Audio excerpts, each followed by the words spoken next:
Stéphane Jaquemet, you are speaking now on behalf of the civil society.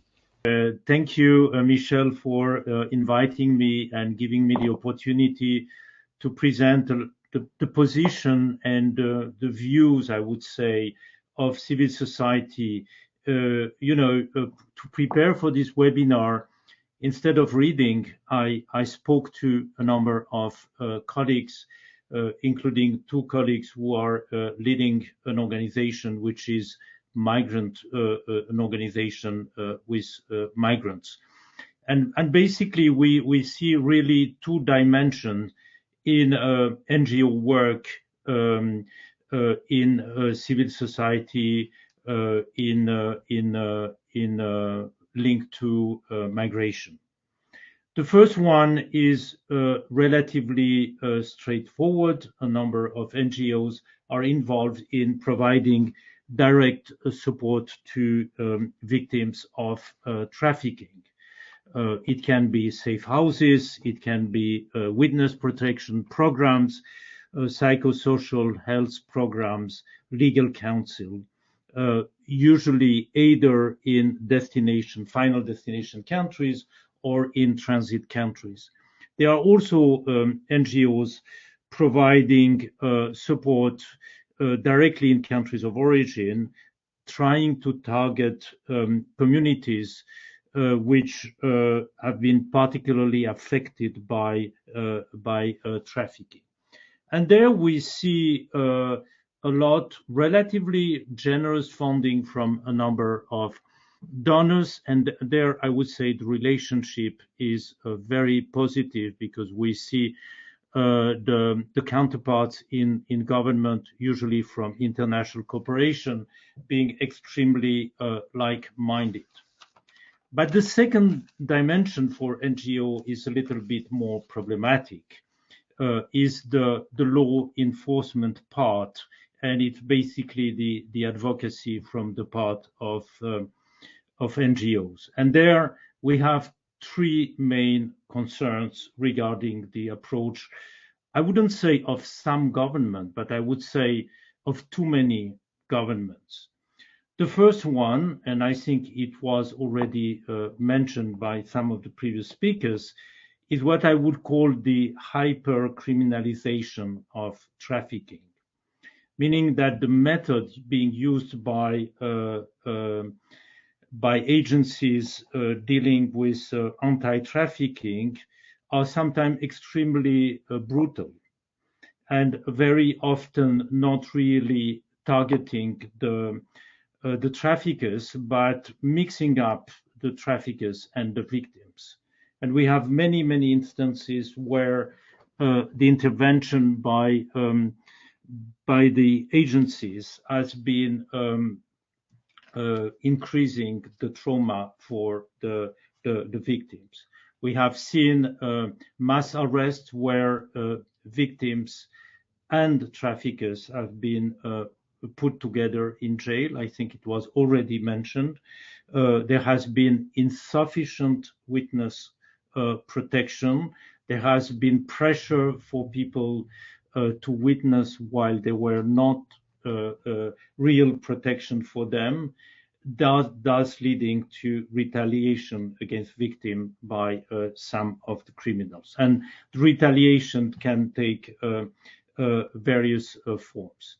I think there is a problem of resources. We see that the vast majority of the resources are towards combating trafficking through agencies rather than providing support to the victims. But it's also a change of mentality. When we will have a more balanced approach, it also mean a change of policy and a change of mentality.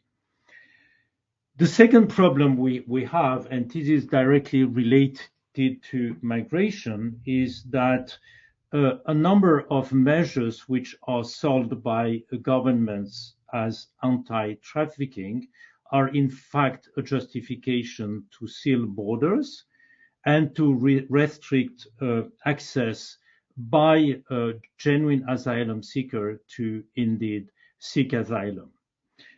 I think it's very interesting to see that in all the debate around irregular migration, there is always the anti-trafficking equation, and not from the angle of the victim's point of view or protection of victims. Finally, I think the third concern of civil society is the increasing number of humanitarian workers and human rights defenders being criminalized for helping migrants and very often saving their lives. I'm sure that Father Musi will talk about it.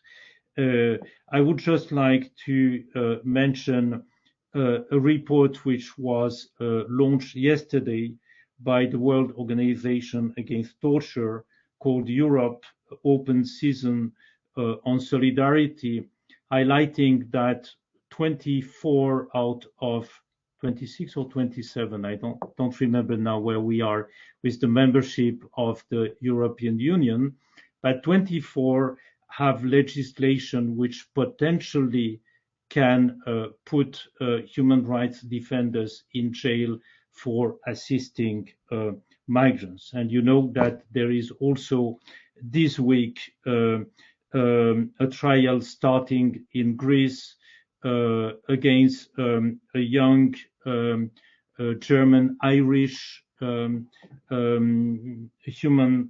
humanitarian worker, and he has been charged precisely with trafficking while he just tried to save lives in Greece. Thank you. Thank you very much, Stéphane.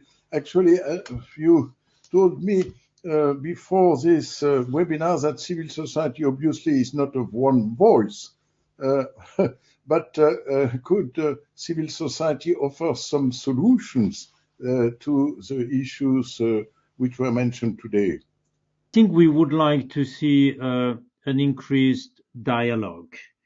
Of course, we need to have a dialogue among civil society organizations, and I can assure you it's not always easy because we tend to promote some voices and to ignore some others. So I think we need to do our own homework within civil society. But I think the governments should do the same, because, I mean, if you look at one specific example, which was the negotiation of the Global Compact on migration, it was virtually negotiated by one, possibly two ministries in each country. So you talk about a 360-degree approach, and then you only have the Home Ministry and possibly Foreign Affairs being involved, and you don't involve the health, justice, etc., etc. So, and I think trafficking, in my view, is typically an area where there is a complete disconnect between the law enforcement agencies and the rest of the government. I would say that if we had that dialogue, the protection of victims would emerge as much more important than just law enforcement. And I think we could find the right balance. So I think at all levels we need to have a proper dialogue and to listen to each other. Thank you very much, Stéphane.